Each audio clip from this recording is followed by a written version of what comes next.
말씀은 심판으로 완성하는 정의라는 제목으로 말씀을 나누고자 합니다. 오늘은 설교의 시작에 질문을 먼저 드리고 시작하도록 하겠습니다. 여러분은 정의로우십니까?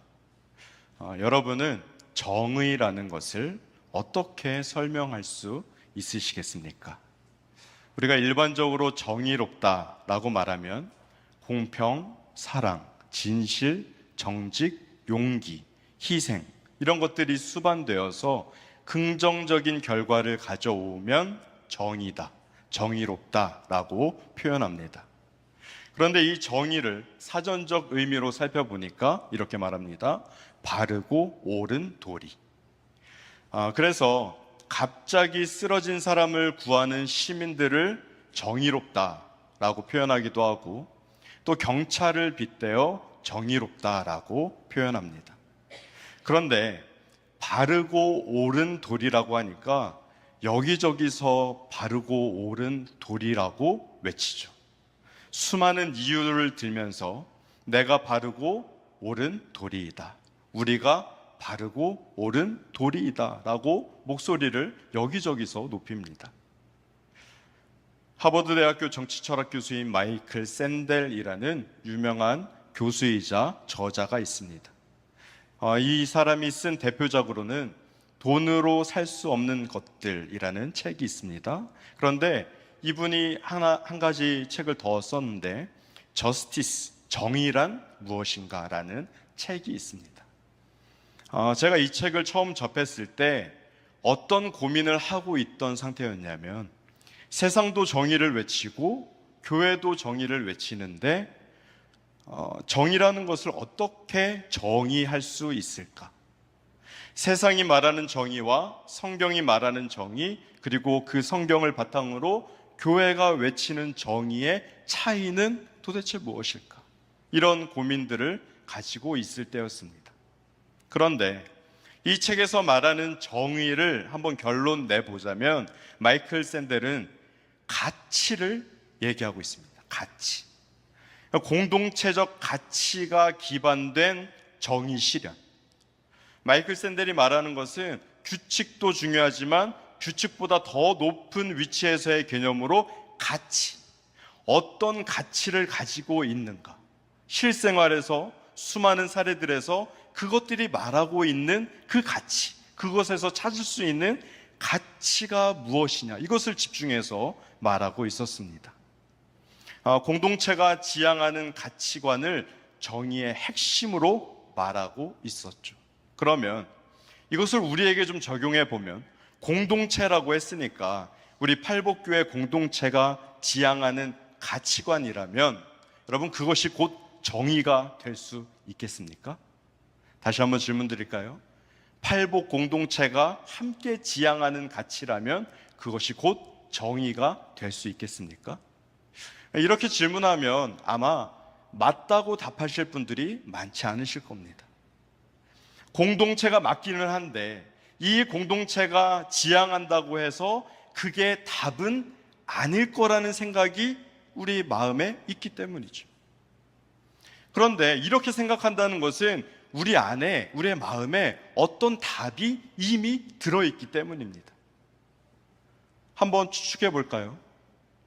내가 지금 자세하게 이것을 설명하기는 좀 어려우나 정의라 함은 하나님과 관련이 되어 있고 하나님으로 설명이 돼야 되고 성경으로 설명이 되어야 맞지 않나? 라는 이 희미한 확신을 우리가 가지고 있기 때문이죠. 사실 이것이 맞습니다.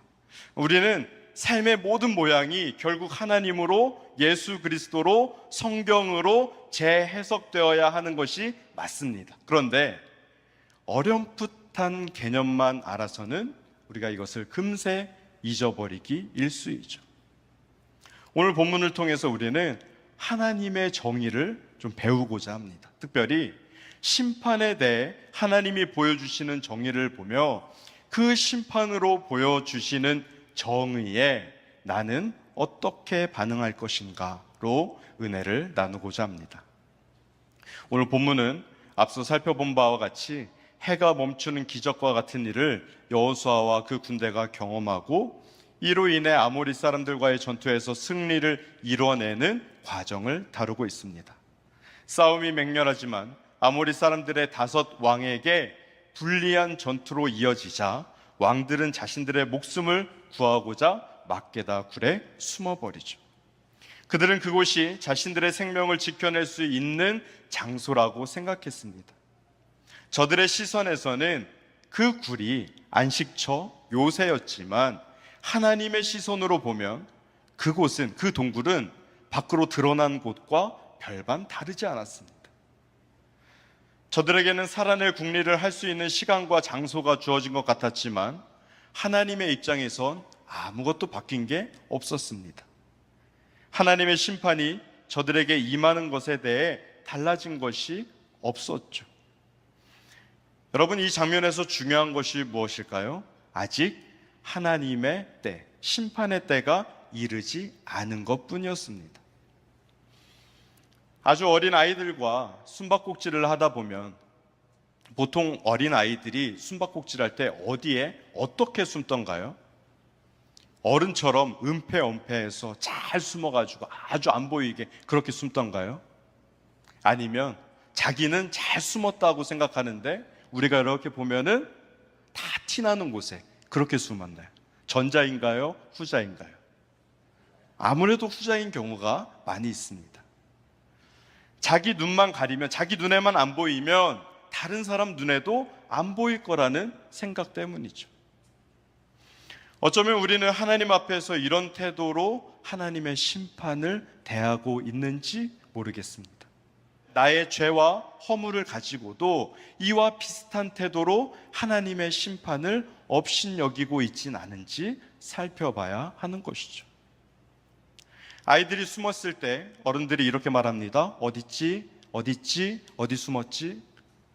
여러분, 이 말이 정말 어디 숨었는지 몰라서 하는 말일까요? 결코 아니죠. 마지막에 이 아이를 놀래켜주기 위한 시간을 잠시 버는 것뿐입니다. 여러분, 그 숨바꼭질의 결과는 어떻게 됩니까? 찾았다 하면서 그 아이를 놀래키고 끝납니다. 여러분, 죄를 지은 인간은요, 본능적으로 숨으려고 합니다. 이것이 잘 나타나 있는 장면이 아담과 하와가 선악과를 먹은 후 나무 사이에 숨었던 것처럼 말이죠. 그들은 자신들이 부끄럽다는 것을 알자 무화과 잎으로 자신들을 가렸지만 하나님은 이미 그들을 보고 계셨습니다. 오늘 본문 속의 5 왕들도 그랬습니다. 그들은 죄를 숨기려 했지만, 자신들의 생명을 구하고자 했지만 결국 하나님의 심판 앞에서는 모든 것이 드러날 수밖에 없었던 것이죠. 하나님을 알지 못하거나 아직 회개하지 않은 자는 하나님의 심판이 유예되고 있는 상태에 있는 것입니다. 또한 이미 은혜로 구원받은 성도에게는 이 심판이 두려움의 대상으로서가 아니라 경건함으로 살게 하시는 하나님의 경고의 말씀이죠. 히브리서 12장 6절에 이렇게 말씀합니다. 주께서 그 사랑하시는 자를 징계하시고 그가 받아들이시는 아들마다 채찍질하심이라 하였으니. 몰라서 속는 것도 아니요 알고도 방임하는 것도 아닙니다. 단지 그 때가 이르지 않아 유예되고 있는 상태일 뿐인 것이죠. 잠시 시간이 늦춰졌을 뿐 결과는 다르지 않습니다. 이 5 왕들이 굴 속에 숨었을 때 안심했을지 모릅니다. 그러나 저들이 지금 안심한다고 해서 그 안심한 상태가 지속되지는 않는 것이죠. 저들은 결국 심판받게 되어 있습니다. 우리가 주목할 부분은 바로 이것입니다. 하나님의 때가 있다는 것과 그 때가 곧 임한다는 사실이죠. 그리고 그 때가 되면 모든 가려져 있던 죄악이 그대로 드러난다는 사실과 이로 인해 피할 수 없는 심판이 있다라는 것입니다. 여러분, 이 사실을 우리가 잊고 살 때 우리의 삶에 나타나는 현상들이 있습니다. 하나는 회개하지 않습니다. 또한 하나님과의 관계에 관심이 없어집니다. 또한 우리가 누리는 평안이 행복이라고 생각합니다. 이러한 마음가짐이 결국 잠깐 유예되고 있는 그 시간, 아직 심판이 임하지 않은 그 시간을 오해하고 착각해서 나오는 반응들인 것이죠. 그러면 어떤 사람이 하나님의 심판을 잘 인식하고 있는 사람일까요? 바로 회개하는 사람입니다. 다른 표현으로 수시로 회개하는 사람입니다. 당장이라도 주님 오실 것처럼 생각하고 사는 사람입니다. 마태복음 25장에 보니까 열처녀 비유에 슬기 있는 다섯은 그릇을 기름에 담아 등과 함께 가져갔다라고 말씀합니다. 그리고 25장 13절에 뭐라고 말씀하냐면 그런즉 깨어있으라 너희는 그날과 그때를 알지 못하니라. 주님께서는 마지막 때를 말씀하시며 깨어있으라 준비하고 있으라 말씀하셨는데, 여러분 이 마음가짐이 어떻게 우리가 살아가는 매일의 시간 속에서 나타나지 않고 살 수 있겠습니까? 지금 이 순간 저와 여러분의 마음은 어떻습니까? 혹시 이런 생각하시는 분이 계실지 모르겠습니다. 목사님, 그렇게까지 심각하게 생각하면서 살 필요 있겠습니까? 하나님은 사랑이시니까 다 용서해 주지 않겠습니까?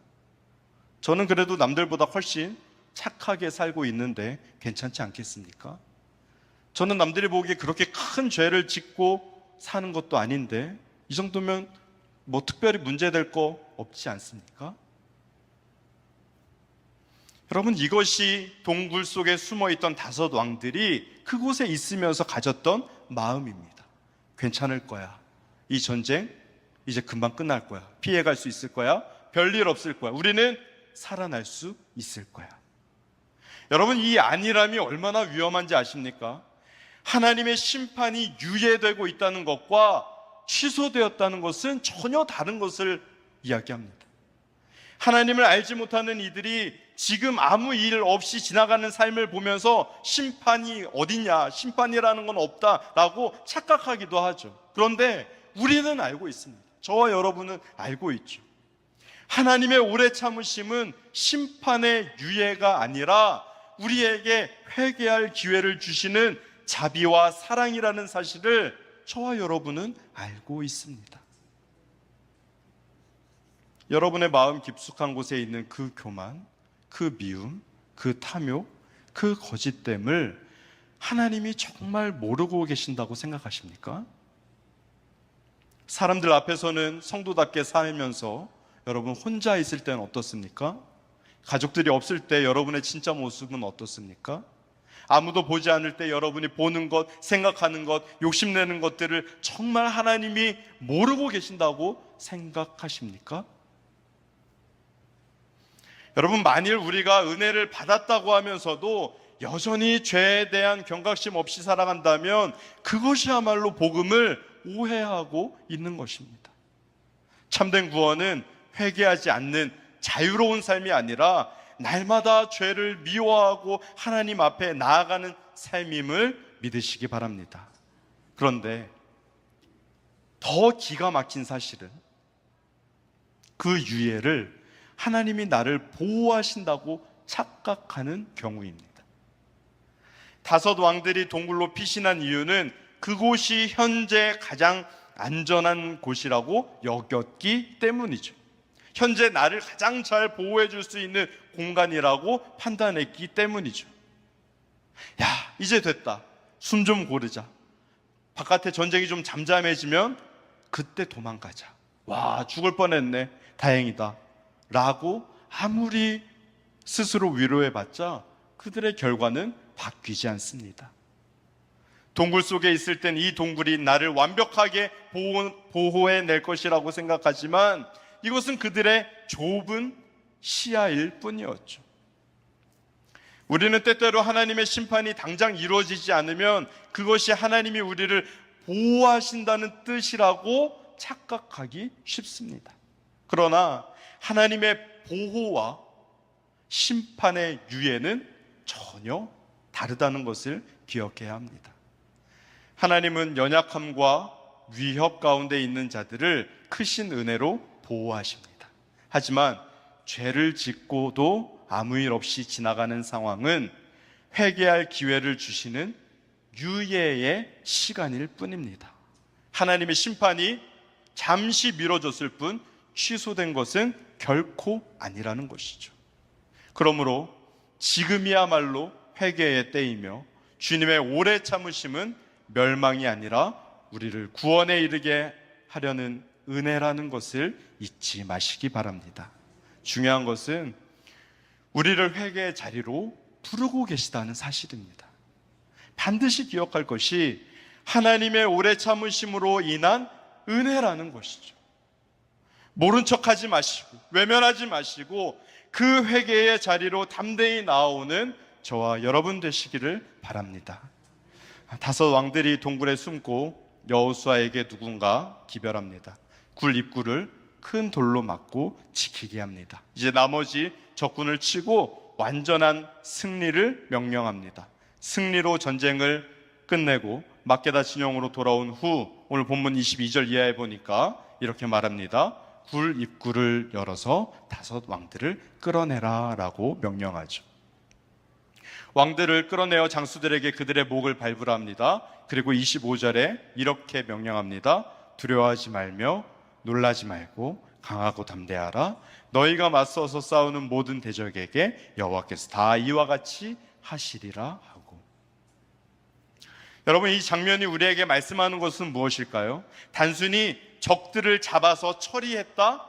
이것이 아닙니다. 저들은 생명을 구하려 동굴에 숨었지만 그것이 최선이었고 가장 지혜로운 방법이었지만 결국 하나님의 심판은 공개적으로 드러난다는 사실입니다.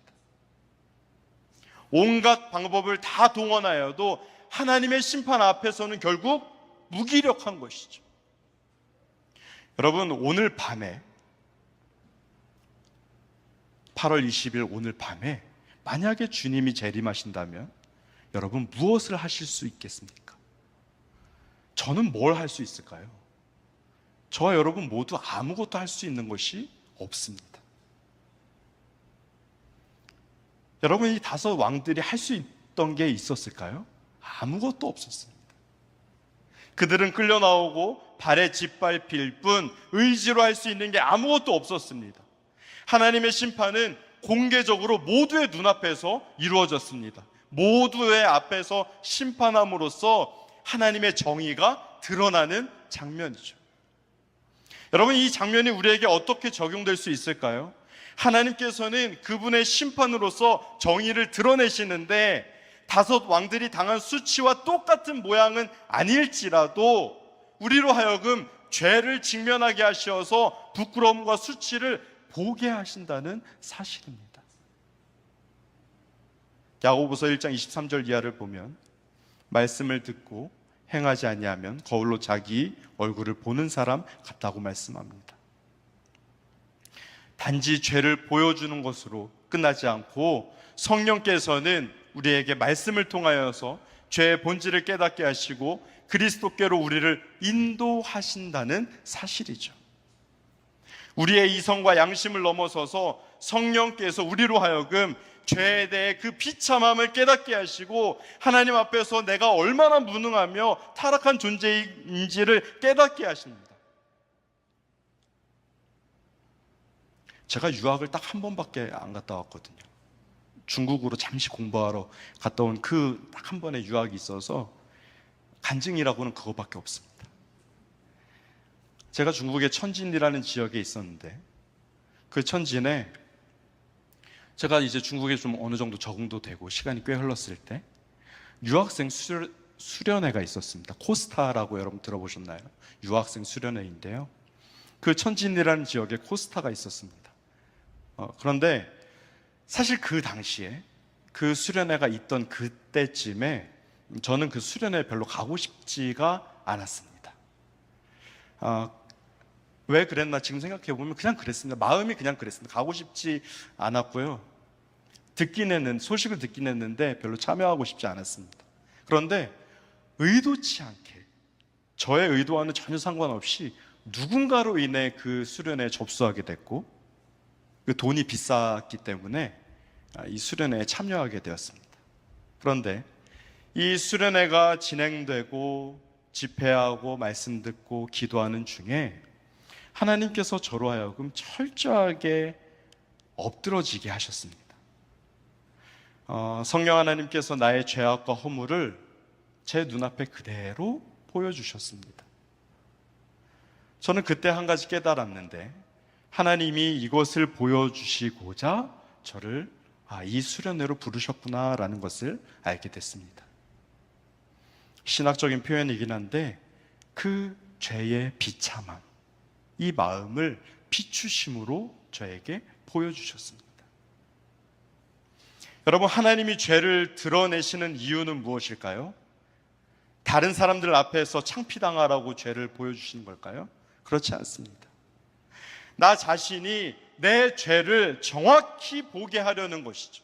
그래서 하나님 앞에 엎드러질 수밖에 없게 하시고 하나님께 두 손 들고 나아갈 수밖에 없게끔 하시는 것입니다. 결국 그 은혜의 자리로 나아오게끔 하시는 것이죠. 하나님께서 우리에게 은밀하게, 조용하게, 잔잔하게 그렇게 말씀하지 않으시고 우리로 하여금 통회하는 심령이 되도록, 자복하는 심령이 되도록, 마음이 가난한 자가 되도록, 오직 그리스도, 오직 은혜로만 살도록 그렇게 우리로 하여금 우리 안에 있는 그 죄를 드러내신다는 사실입니다. 하나님께서 심판을 통해 이루고자 하시는 가장 큰 목적이 무엇일까요? 하나님이 누구신지를 드러내시는 것입니다.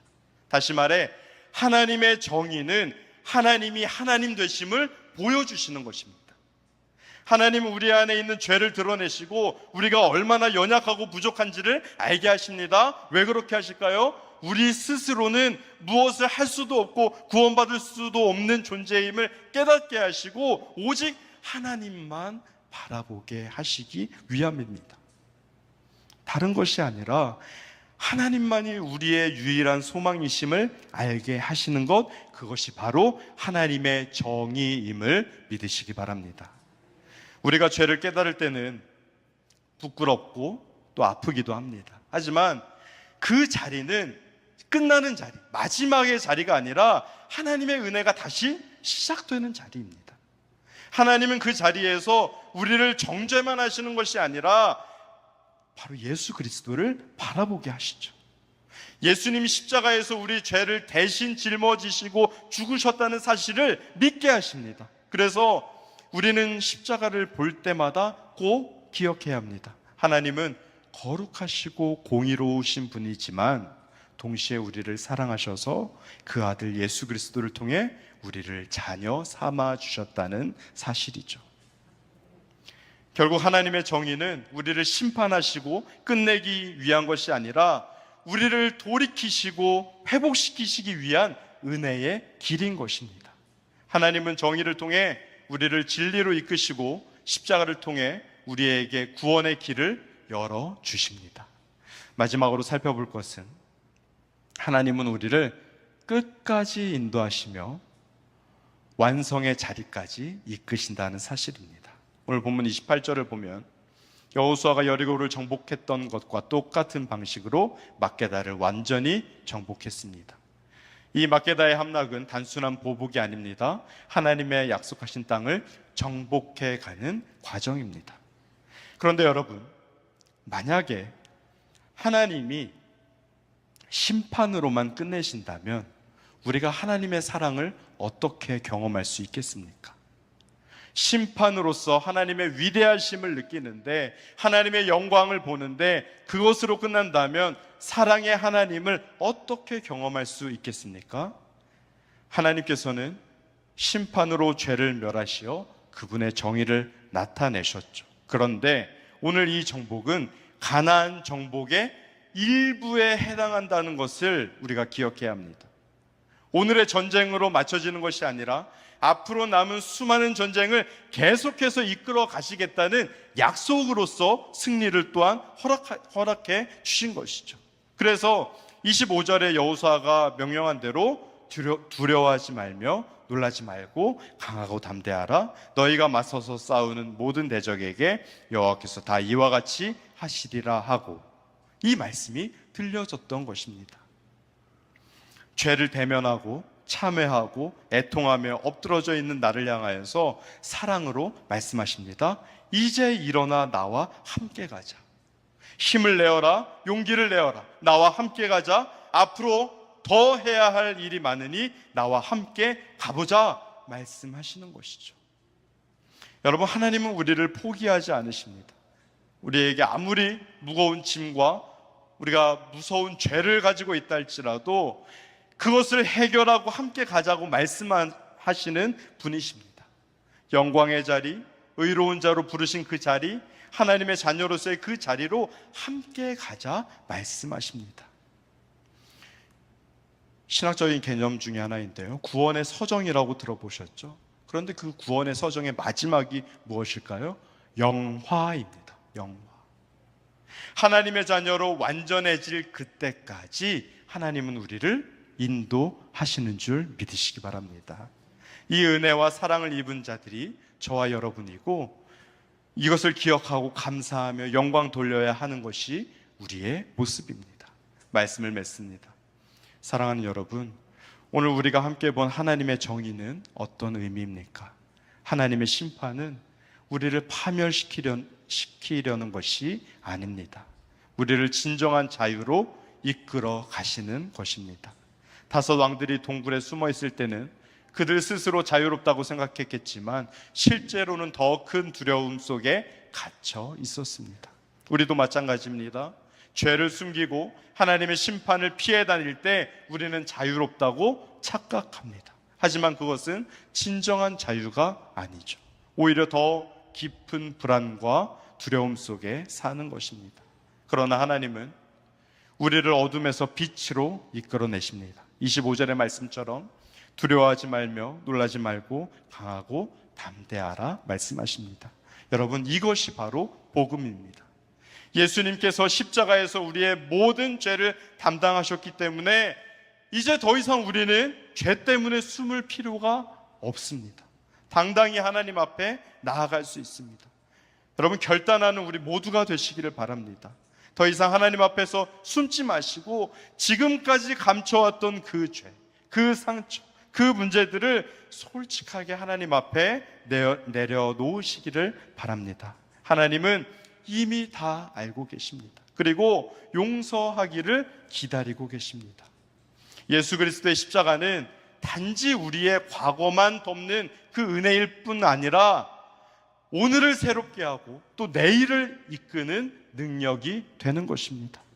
용서받은 성도는 더 이상 죄를 따라 살지 않고 성령의 인도하심을 따라 말씀 안에서 살아갑니다. 그러므로 우리에게 주어진 매일의 삶은 회개로 시작되고 말씀 묵상과 기도로 견고히 세워져야 할 줄 믿습니다.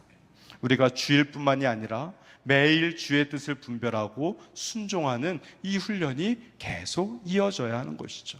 로마서 12장 1절의 말씀은 율법주의가 아니라 은혜에 대한 감사로 드리는 산 제사를 말씀합니다. 여러분, 우리 스스로 질문해 봐야 합니다. 나는 하나님의 자녀로서, 성도로서 어떤 회개의 열매를 맺고 있는가? 내가 하나님을 향한 삶을 말씀과 기도로 살아내고 있는가? 내 믿음은 공동체 안에서, 이 팔복교회라는 공동체 안에서 성장하고 있는가? 아니면 홀로 고립되어 있는가? 혹 나는 주일의 성도로만 머물고 있지는 않은가? 스스로 질문해 봐야 합니다. 여러분, 성도는 공동체 안에서 살아야 합니다. 홀로 믿음을 지키는 것이 아니라 교회 안에서 권면받고 격려하며 서로의 짐을 지는 삶을 살아야 합니다. 그러므로 숨지 마시고 정죄에 갇히지도 마시고 오히려 말씀 앞으로, 십자가 앞으로 더 가까이 나아오시길 바랍니다. 성령께서 우리 안에 역사하셔서 우리가 할 수 없는 것을 가능케 하실 줄 믿습니다. 매일 하나님과 동행하는 삶을 살아가시고 순간순간 하나님을 찾으시기 바랍니다. 여러분, 하나님의 심판으로 나타난 정의는 두려움이 아니라 자유입니다. 정죄가 아니라 구원입니다. 이 놀라운 은혜 안에서 담대히 살아가는 우리 모두가 되시기를 주님의 이름으로 축원드립니다. 아멘. 기도하십니다.